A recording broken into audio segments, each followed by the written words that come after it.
My husband, Ben, and my son, Rush, we all live a little bit north of Grand Island, which is about 2.5 hours away. He's army crawling everywhere. He hasn't quite got up on his knees yet, but I know once he does, he's just gonna be to the races.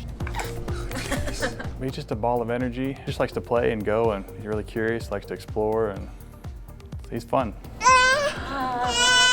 Every time I hold Rush kind of up close to me, I always think about when he was just from here to here, size-wise.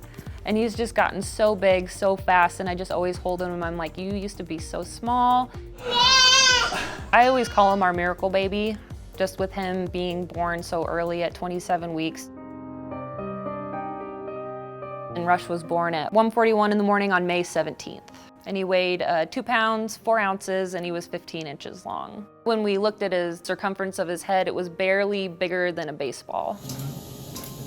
You're just in so much shock because we're not prepared to have any of that happen. You see him hooked up to a ventilator, and he's just so tiny. His hand just wrapped around your finger. We did hear one small cry, so that was a big plus. And they just wished him away right away and started doing their stabilization. Before he was born, they were like, we're gonna call Children's, and they were gonna be on their way.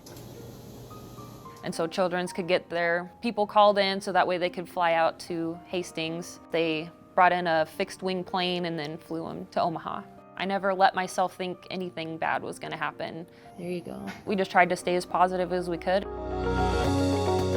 So we found out the night he was gonna be born that the Rainbow House was an option for us to stay at. We were driving down, we were just like, we're gonna be staying at this place for a long time. What is this place? We don't know. We kind of looked up some stuff online on our drive just to kind of prepare, and once we got here, it was just, this is gonna be our home now.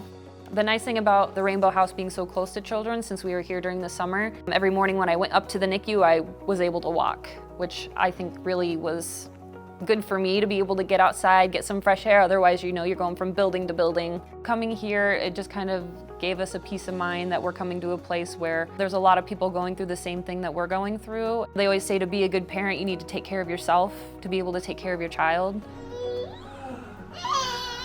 And to have a place where you can come and just kind of let go a little bit, to be able to cry things out or to celebrate things. And it's truly a huge blessing to have a place like this where you already are worried about bills, thinking of your child in the hospital. You're already, worried about all of the other expenses you're gonna have, and then to think about where you're gonna stay. And it meant so much to me and my husband to be able to stay here. When all you can think about is your child up there, and it's hard to think about anything else.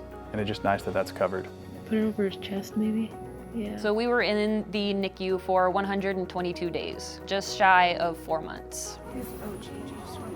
Every milestone he hits, we celebrate it. We're just taking it day by day, taking it slow and enjoying what we have, and it's been awesome seeing him grow. Just have to say a really big thank you. It's a place that took care of us so we could take care of our son. To have this place that we could call home, it meant a lot, and it truly helped our NICU journey to be just a little bit easier.